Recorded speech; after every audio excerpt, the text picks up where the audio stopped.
సాధించాలని తపన ఉంటే అసాధ్యాన్ని కూడా సుసాధ్యం చేయగల సత్తా ప్రతి ఒక్కరిలో ఉంటుంది. తాను చేయలేనిది తన కొడుకు చేత చేయించాడు ఓ తండ్రి. క్రికెట్ అంటే ఇష్టం, ప్రేమ ఉంటే సరిపోదు, అందులో మెలకువలు, ఆడే సత్తా ఉంటేనే నిలదొక్కుకోగలం. అలాంటిది ఎందరో దిగ్గజాలను మెప్పించి అండర్-10 నుంచే ఉత్తమ ప్రదర్శనను కనబరిచి అతి చిన్న వయసులోనే రంజీ టికెట్ కెప్టెన్గా బాధ్యతలు స్వీకరించాడు. గుంటూరు చిచ్చర్పిడుగు cricketer Shaik Rasheed under nineteen cricket world కప్లో వైస్ కెప్టెన్గా ఎన్నికై బ్యాటింగ్లో రాణించాడు. నేడు ఐపీఎల్లో చెన్నై సూపర్ కింగ్స్ తరపున ప్రాతినిధ్యం వహిస్తున్నాడు. దీంతో ప్రతి ఒక్కరూ రషీద్ తదుపరి భారత జట్టుకు ఆడాలని కోరుకుంటున్నారు. ఐపీఎల్ 18వ సీజన్లో పవర్ ప్లేలో తేలిపోతున్న చెన్నై సూపర్ కింగ్స్ కు దమ్మున్న కుర్రాడు దొరికాడు. అతడే గుంటూరు జిల్లాకు చెందిన 20 ఏళ్ల షేక్ రషీద్. కృషి, పట్టుదల ఉంటే ఏదైనా సాధించొచ్చు అంటున్నారు రషీద్ తండ్రి. అయితే రషీద్ కు చిన్నప్పటి నుండే రషీద్ కు క్రికెట్ అంటే ఎంతో మక్కువ అని చెబుతున్నారు. ఎన్నో ఒడిదుడుకులు ఎదుర్కొని ఇవాళ ఐపీఎల్లో ఆడే స్థాయికి అండర్-19 కి వైస్ కెప్టెన్ గా రషీద్ ఎదిగాడు అంటున్న రషీద్ తండ్రితో మా ప్రతినిధి వెంకటేష్ ఫేస్ టు ఫేస్. కృషి, పట్టుదల ఉంటే ఏదైనా సాధించవచ్చు అనేందుకు నిదర్శనం గుంటూరు నగరానికి చెందినటువంటి షేక్ రషీద్. చిన్నప్పటి నుంచే క్రికెట్ను అవలీలగా ఆడుతూ అందరినీ చూపరులను ఎంతో ఆకర్షిస్తూ క్రికెట్ని తన ప్రాణంగా పెట్టి ఈ రోజున చెన్నై సూపర్ కింగ్స్కు ఆడుతూ ఇంటర్నేషనల్ స్థాయిలో మంచి పేరు గణించాడు. అసలు ఈ క్రికెట్ ఆడటానికి గల ఇంట్రెస్ట్ ఏమిటి, అసలు ఇంత మంచిగా ప్రావీణ్యం పొందడానికి నేర్చుకున్నటువంటి అంశాలు ఏమిటనేది రషీద్ తండ్రి బాలిషా గారు మనతో ఉన్నారు. ఆయన అడిగి మరిన్ని వివరాలు అడిగి తెలుసుకుందాం. సార్ నమస్తే. రషీద్ క్రికెట్ ఆడడానికి మీకు ఎందుకు ఇంట్రెస్ట్ అనిపించింది? చిన్నప్పుడు రషీద్ని 7-8 సంవత్సరాలప్పుడు సమ్మర్ క్యాంపుకి తీసుకెళ్ళాం సార్. సమ్మర్ క్యాంపులో ఆ రోజున 300 మంది దాకా వచ్చారు. 300 మంది దాకా వస్తే మేము కూడా చిన్నగా 8 సంవత్సరాలు ఉంటాయి అప్పుడు తీసుకెళ్తే 300 మందిలో నుంచి అదే రోజున వాడిని ఒక్కడిని ఫిల్టర్ చేసి డాడీని పిలువమని చెప్పారంట. నా దగ్గరికి వచ్చి డాడీ సార్ పిలుస్తున్నారని చెప్పారు. పిలిస్తే వెళ్ళాను. సార్ మీ వాడి దగ్గర మంచి స్పెషల్ టాలెంట్ ఉంది, మీరు డైలీ తప్పకుండా రండి, అంటే మీ దగ్గర మీరు క్రికెట్ మటుకి వాడికి లైఫ్ ఉంది, వాడికి క్రికెట్లో ఎట్టి పరిస్థితుల్లో క్రికెట్లో లైఫ్ ఉంది, ఆ లైఫ్ మీరు వదలొద్దు. ఆయన ఇచ్చిన ఆ రోజు ఆయన చెప్పిన కోచ్ గారు చెప్పిన చటర్జీ గారు అని ఉన్నారు, ఆయన చెప్పిన ఆ మాటని నేను ఇంకా ఇదిగా తీసుకొని డైలీ చేయటం మొదలుపెట్టాను. ఇంకా అక్కడి నుంచి క్రికెట్ జర్నీ స్టార్ట్ అయింది.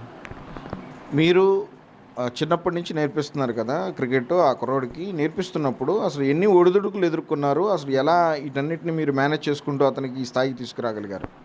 మేము అంటే క్రికెట్ ఆడిపించే స్థాయి కాదు మేము, అంటే అప్పుడు క్రికెట్ అనేది అది చాలా కాస్ట్లీ గేము. అంతా అంటే బ్యాట్లు కొనాలన్నా, షూ కొనాలన్నా, బట్టలు కొనాలన్నా ఏదైనా వేలల్లో ఉండేది. అప్పుడు మా శాలరీ, నేను హైదరాబాద్లో ఉండేవాడిని, అప్పుడు చిన్న జాబ్ చేస్తూ ఉండేవాడిని. ఇప్పుడంతా మన స్థాయి కాదు అనుకున్నాము, కానీ క్రికెట్కి హెల్ప్ చేసేవాళ్ళు కూడా ఉండాలనేది తర్వాత మాకు దాంట్లోకి పోయిన తర్వాత అర్థమైంది. ఈ ఎస్ఎన్ గణేష్ కానీ, ఏజీ ప్రసాద్ గారి వీళ్ళందరూ మా రషీద్ గురించి వాళ్ళు, మేము పీజీని తీసుకోము, మీరు రండి, మీరు రెగ్యులర్గా అయితే చాలు, పిల్లోడు డెవలప్ అయితే మాకే చాలు అని వాళ్ళు బాగా ఎంకరేజ్ చేశారు. సో ఈరోజు అండర్-12 దగ్గర నుంచి under-19 T20 world cup vice కెప్టెన్గా వ్యవహరించడం, రంజీ ట్రోఫీలో ఆడటం, ఈరోజు ఐపీఎల్గా ఆడటం వల్ల మీరేమనుకుంటున్నారు? ఎట్లా ఇంకా నెక్స్ట్ లెవెల్లో ఏ స్థాయికి వెళ్ళాలని మీరు భావిస్తున్నారు మీ అబ్బాయిని? ఇంకా నెక్స్ట్ స్థాయి ఏమన్నా ఇండియా సీనియర్స్ ఇండియాకే ఉంది సార్. అది ఆడదాలనే వెయిటింగ్ చేస్తూ ఉన్నాము. ఎప్పుడు వచ్చిద్దా అవకాశము, దాన్ని ఎక్కడ ప్రూవ్ చేసుకుందాం అని చూస్తూ ఉన్నాడు రషీద్ కూడా. ఎందుకంటే అండర్-19 వరల్డ్ కప్ అయిన తర్వాత 3 years అయిపోయి ఈ దీంట్లో 2 years గ్యాప్ వచ్చింది. ఇది 3వ సంవత్సరం. ఈ సంవత్సరం అన్ని అవకాశాలు వస్తాయని మేమైతే అనుకుంటున్నాము. రషీద్ని చిన్నప్పుడు అండర్-12 నుంచి అండర్-10 రషీద్ అండర్-10లోనే స్టార్ట్ అయ్యాడు జర్నీ. అప్పటి నుంచి ఆంధ్ర క్రికెట్ అసోసియేషన్ ఏసీఏ అంటే మంగళగిరి అకాడమీ కానీ, అక్కడ హెడ్ కోచ్ కృష్ణారావు గారు వీళ్ళందరూ రషీద్కి మంచి సపోర్ట్ చేశారు. ఎంఎస్కే ప్రసాద్ గారు కానీ, ఆంధ్ర క్రికెట్ అసోసియేషన్ సపోర్టుతో ఈ రోజున రషీద్ ఈ స్థాయికి వచ్చాడు. ఆంధ్ర క్రికెట్ అసోసియేషను, గుంటూరు జిల్లా క్రికెట్ అసోసియేషను వీళ్ళందరూ కలిసి రషీద్ని అడాప్ట్ చేసుకొని 2015లోనే ఇంగ్లాండ్ పంపించారు రషీద్ని. అంటే అప్పటికి రషీద్కి 11-12 సంవత్సరాలు ఉన్నాయి. అక్కడ ట్రైనింగ్ పంపించారు ఇంగ్లాండ్లో, న్యూ క్యాజిల్ సిటీలో. అక్కడ డర్హామ్ అని చెప్పేసి అక్కడ ఒక అకాడమీ ఉంది. ఆ అకాడమీ దగ్గరికి స్పెషల్ ట్రైనింగ్ నేర్చుకోవటం కోసమే వీళ్ళే పంపించారు.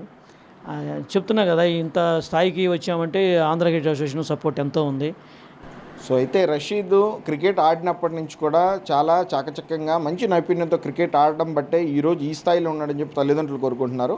అంతేకాకుండా లిస్ట్ ఏ కెరీర్ అండర్-12 గుంటూరులో అతను ప్రాక్టీస్ చేసినప్పటి నుంచి కూడా అండర్-12, అండర్-16, అండర్-19 ఈ అన్ని ఫార్మాట్లో కూడా చాలా హుందాగా ఆడుతూ చాలా మంచి నైపుణ్యంతో మంచి స్కోర్లు సాధిస్తూ మంచి బౌలింగ్ చేస్తూ ఫీల్డింగ్లో ఇంత మంచి ప్రావీణ్యం ఉండటం వల్లే అండర్-19 వరల్డ్ కప్కి వైస్ కెప్టెన్గా కూడా అతను మంచి ఛాన్స్ వచ్చింది. అదే వరల్డ్ కప్లో అతను మంచి పర్ఫార్మెన్స్ కూడా ఇవ్వడం జరిగింది. దీంతోపాటు కూడా అండర్-19 వరల్డ్ కప్ తర్వాతే అతన్ని చెన్నై సూపర్ కింగ్స్ బాగా ఆడుతున్నాడని చెప్పి అతన్ని పికప్ చేసుకోవడం జరిగింది. అది కూడా మాజీ ఇండియన్ కెప్టెన్ ధోని సారథ్యంలో ఉన్నటువంటి ప్రస్తుతం చెన్నై సూపర్ కింగ్స్ తరపున ఆడటం కూడా అతని యొక్క మంచి అవకాశం అని చెప్పొచ్చు. దీనికి తోడు ఈ మధ్యనే రంజీ టీం కెప్టెన్ కూడా రషీద్ బాధ్యతలు బాధ్యతలు స్వీకరించిన మ్యాచ్లోనే అతను 200 పరుగులు కొట్టి అందరినీ ఆశ్చర్యపరిచాడు.